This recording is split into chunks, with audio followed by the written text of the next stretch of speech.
तो लोग हमको कहता है हम बहुत बड़ा रणनीतिकार हैं। तो हम आपको रणनीति बताते हैं।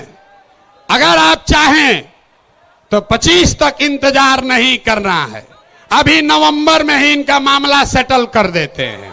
कर दिया जाए, कर दिया जाए। चले थे छब्बे बनने, दूबे बनकर लौटे। उपचुनाव का परिणाम आते ही बिहार में यह बात चर्चा का विषय बन गया है। बिहार के उपचुनाव में कौन जीता या कौन हारा, खबर ये नहीं है, बल्कि खबर ये है कि चुनाव के महारणनीतिकार प्रशांत किशोर की रणनीति अनसेटल क्यों हो गई। आपको याद होगा, इसी वर्ष 2 अक्टूबर को पटना में प्रशांत किशोर ने कहा था कि 4 सीट के उपचुनाव में दिग्गजों को हराकर सेटल कर देंगे और 2025 में उनको मुकम्मल कर देंगे। याद है ना? लेकिन 23 नवंबर को जब परिणाम आया तो तस्वीर दूसरी थी।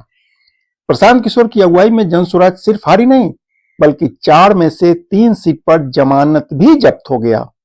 अब लोग कहने लगे हैं कि इस उपचुनाव का परिणाम आते ही स्वयं प्रशांत किशोर अनसेटल हो चुके हैं।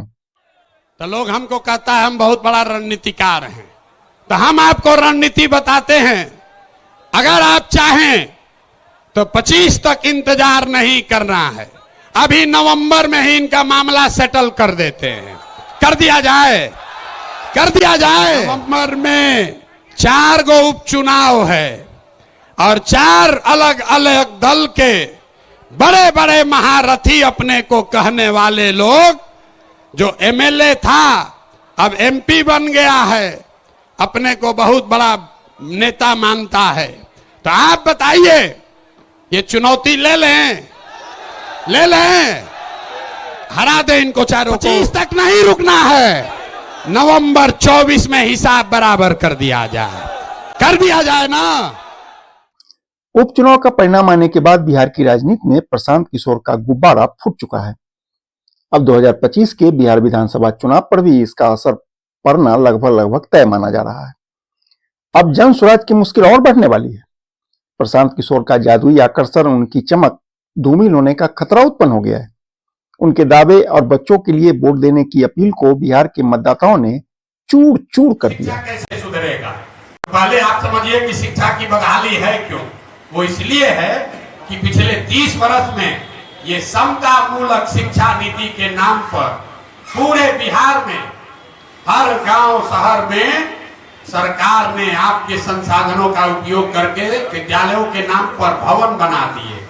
हुआ ये कि जहां भवन बना वहां पढ़ाने की व्यवस्था नहीं, जहां पढ़ाने की व्यवस्था और भवन दोनों है वहां शिक्षक नहीं है, जहां तीनों है वहां बच्चे नहीं है, और जहां सब है वहां पढ़ाइए नहीं।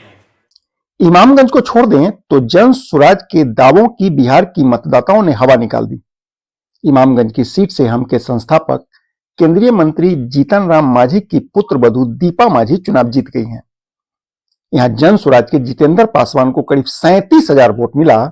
हालांकि वो चुनाव नहीं जीते, पर कह सकते हैं कि इमामगंज में जन स्वराज की जमानत बच गई। बेलागंज में जन स्वराज के मोहम्मद अमजद को मात्र 17,285 वोट से संतोष करना पड़ा। मोहम्मद अमजद अपना जमानत भी नहीं बचा पाए। यहां से जेडीयू के मनोरमा देवी चुनाव जीत गई है। तरारी में जन स्वराज के किरण सिंह को महज 5,622 वोट मिले। जी हां, 5,622 वोट। उनकी जमानत जब्त हो गई। यहां से बीजेपी के विशाल प्रशांत उर्फ सुशील पांडे चुनाव जीत गए हैं। रामगढ़ में जन स्वराज ने सुशील सिंह कुशवाहा को टिकट दिया था। यहां जन स्वराज को मात्र 6,513 वोट मिला। जमानत भी जब्त हो गया। रामगढ़ से बीजेपी के अशोक कुमार सिंह चुनाव जीत गए हैं। बिहार के उपचुनाव में आरजेडी को भी बहुत बड़ा झटका लगा है, इसमें कोई दो राय नहीं है। 4 में से 3 सीट पर इंडिया ब्लॉक का कब्जा था। उपचुनाव में बिहार की सभी सीट पर एनडीए ने कब्जा करके 2025 के बिहार विधानसभा चुनाव की तस्वीर सेट कर दिया है। लेकिन हम बार बार बता रहे हैं कि बिहार के उपचुनाव में सबसे बड़ा झटका जन स्वराज और जन स्वराज के संस्थापक प्रशांत किशोर को लगा है। उनके सारे दावे खोखले साबित हो गए हैं। अब देखना है कि दूसरों के लिए बड़ी बड़ी रणनीति बनाने वाले प्रशांत किशोर खुद के लिए अब क्या कर पाते हैं या कौन सी रणनीति बना पाते हैं। 1 महीना पहले जन स्वराज दल बना है और एक महीने में आज 10% वोट लेकर जनसुराज ने अपनी शुरुआत करी है। मैं ये नहीं कह रहा हूं कि 10% वोट बहुत बड़ा वोट होता है, लेकिन बिहार में भाजपा यहाँ देश की सबसे बड़ी पार्टी है, उसको 21% वोट है। पिछले विधानसभा में भाजपा को 19.6% वोट था।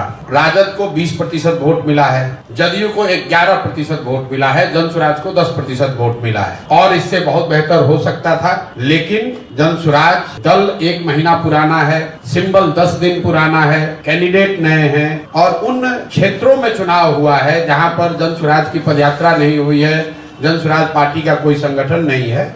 ये कोई एक्सक्यूज नहीं है, इससे बहुत बढ़िया प्रदर्शन हो सकता था, लेकिन जो है इससे और बेहतर कैसे करना है उसके लिए पूरी तरीके से प्रतिबद्ध है।